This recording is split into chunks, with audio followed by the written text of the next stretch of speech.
ರಾಜಲಕ್ಷ್ಮಿ, ದೊಡ್ಡಪ್ಪ ದೊಡ್ಡಪ್ಪ ದೊಡ್ಡಪ್ಪ. ಏನಮ್ಮ ಇನ್ನೂ ಓದ್ತಾ ಇದ್ದೀರಾ?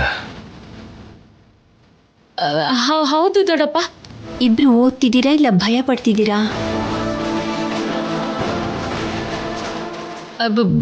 ಭಯ ಅಂದ್ರೆ ನಾಳೆ ಬೆಳಿಗ್ಗೆ ಯಾವ ಕ್ವಶನ್ಸ್ ಬರುತ್ತೆ ಅಂತ ಭಯ ಆಗ್ತಿದೆ ಅಲ್ವಾ ರಾಜಿ?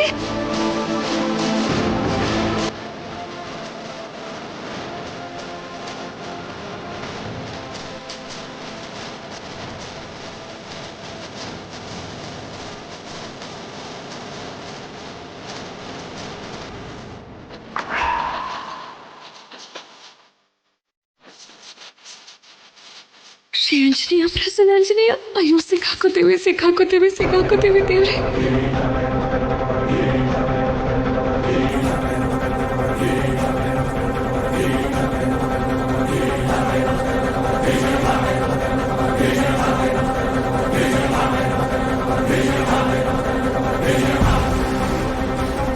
ಪರೀಕ್ಷೆ ಬರೆಯೋರು ಭಯ ಪಡಬಾರ್ದು.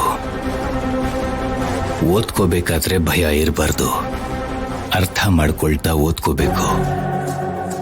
ಆಗ್ಲೇ ಎಲ್ಲ ಸುಲಭ ಆಗೋದು. ಹಾಗೆ ದೊಡ್ಡಪ್ಪ, ಹಾಗೆ ಆಗ್ಲಿ. ಚೆನ್ನಾಗಿ ಓದ್ಕೊಳ್ಳಿ.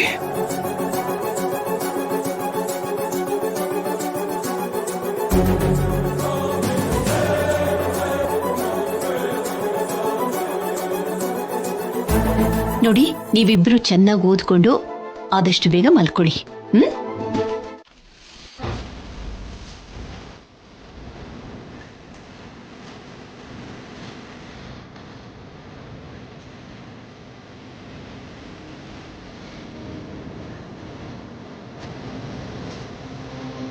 ಸ್ವಾಮಿ, ನನ್ನ ರಾಜಿ ಆದ್ಯ ಇಬ್ರು ಇವತ್ತು ಪರೀಕ್ಷೆ ಬರೆಯೋದಕ್ಕೆ ಹೋಗ್ತಿದ್ದಾರೆ. ಅವರು ಕೊಡೋ ಪ್ರಶ್ನೆಗಳು ಸುಲಭವಾಗಿರ್ಲಿ, ಇವ್ರಿಗೆ ಉತ್ತರ ಬರೆಯೋದು ಸುಲಭವಾಗಿರ್ಲಿ. ಪ್ರಭು, ನೀನೇ ನೋಡ್ಕೋ. ದೊಡ್ಡಮ್ಮ, ದೇವ್ರಿಗೆ ಪರೀಕ್ಷೆ ಕೊಡ್ತಿದ್ಯಾ ಅನ್ಸತ್ತೆ.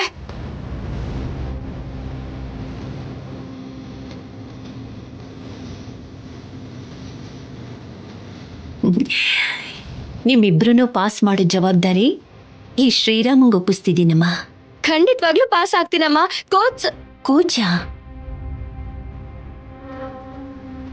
ಕೋಚ್ ಏನು? ಅದೇ ದೊಡ್ಡಮ್ಮ, ಕ್ವೆಶ್ಚನ್ ಪೇಪರ್ ಈಸಿಯಾಗಿ ಬರುತ್ತೆ ಅಂತ ನಂಬಿಕೆಯಿಂದ ಹೇಳ್ತಿದ್ದಾಳೆ. ಹೌದು. ಓಹ್, ಹೌದಾ? ರಾಜಲಕ್ಷ್ಮಿ, ವರ್ಷ ಪೂರ್ತಿ ಕಷ್ಟಪಟ್ಟು ಓದಿದ್ದೀರಲ್ಲ, ಪ್ರಶ್ನೆ ಪತ್ರಿಕೆ ಹೇಗ್ ಬಂದ್ರೂ ಸರಿ ಸುಲಭವಾಗಿ ಉತ್ತರ ಬರಿಬೇಕು. ವಿಶ್ವಾಸ ಇರೋರು ಯುದ್ಧ ಮಾಡೋದು ಕೂಡ ಸುಲಭವಾಗಿರೋ ದಾರಿಯಲ್ಲಿ ನಡ್ಕೊಂಡು ಹೋದಾಗೇನೆ. ನಿಮ್ಮಪ್ಪನ ಮಾತನ್ನ ಸ್ಫೂರ್ತಿಯಾಗಿ ತಗೊಂಡು ನಿಶ್ಚಿಂತೆಯಿಂದ ಬರೀರಿ. ಹಾಗೆ ಆಗ್ಲಮ್ಮ. ನಮಸ್ಕಾರ ಮಾಡ್ಕೊಳ್ಳಿ. ಈಗಷ್ಟೇ ಮಾಡ್ಕೊಂಡ್ವಲ್ಲ. ಇವರಿಗೆ ಕ್ಷೇಮವಾಗಿ ಹೋಗಿ ಸಂತೋಷವಾಗಿ ಬನ್ನಿ.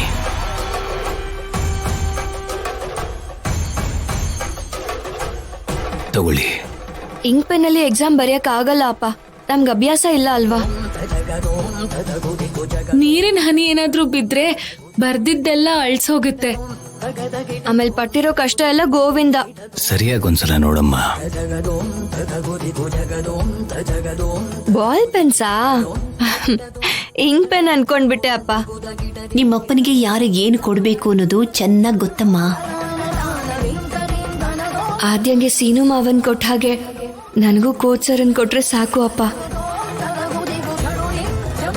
ತಡ ಆಗ್ತಿದೆ, ಹೋಗ್ ಬನ್ನಿ. ಹೋಗ್ಬರ್ತೀವಿ ದೊಡ್ಡಪ್ಪ. ಒಳ್ಳೇದಾಗ್ಲಿ. ಹೋಗ್ಬರ್ತೀನಿ ದೊಡ್ಡಮ್ಮ. ಹುಷಾರು.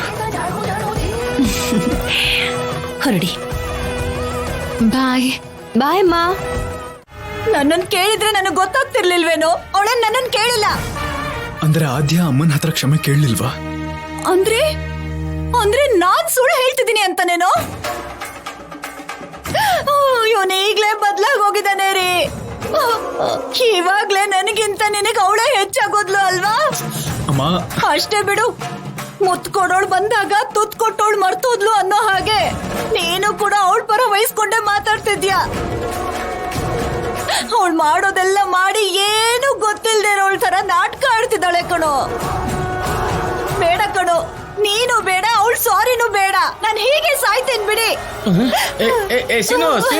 ಸೀನು ಹೋಗ್ಬೇಡ್ವಾ? ಏನೇ ಹಚ್ಬಿಟ್ಯಾ ಬೆಂಕಿನ? ಸಾರಿ ಹೇಳಿದ್ಲೋ ಹೇಳಿಲ್ವೋ? ಏನೋ ಚಿಕ್ಕ ಹುಡುಗಿ, ಇಷ್ಟು ಮಾತ್ರಕ್ಕೆ ಇಷ್ಟೊಂದು ರಾದಂತ ಮಾಡ್ತೀಯ ನೀನು? ನೋಡ್ದಂಗೆ ಇದ್ಬಿಟ್ಟಿದ್ರೆ ಮುಗ್ದೋಗ್ತಿತ್ತಲ್ಲ. ಇವಾಗ ಇವ್ನ ಹುಡುಗಿ ಹತ್ರ ಹೋಗಿ ಕೋಪ ಮಾಡ್ಕೋತಾನೆ, ಆ ಹುಡುಗಿ ಬೇಜಾರು ಮಾಡ್ಕೋತಾಳೆ. ಇದೆಲ್ಲ ಅಗತ್ಯನಾ ನಮ್ಗೆ? ಅಗತ್ಯನಾ? ನಿಮಗೇನು ಗೊತ್ತಿಲ್ಲ, ಬಾಯ್ ಮುಚ್ಕೊಂಡಿರಿ. ಅದ ನನ್ ಕೈ ಕೊಡಿ. ನಾನು ಯಾಕೆ ಕಡೆ ಅಯ್ಯೋ, ಕೊಡ್ರಿ. ತಗೋಪ್ಪ ತಗೋ. ನೀನು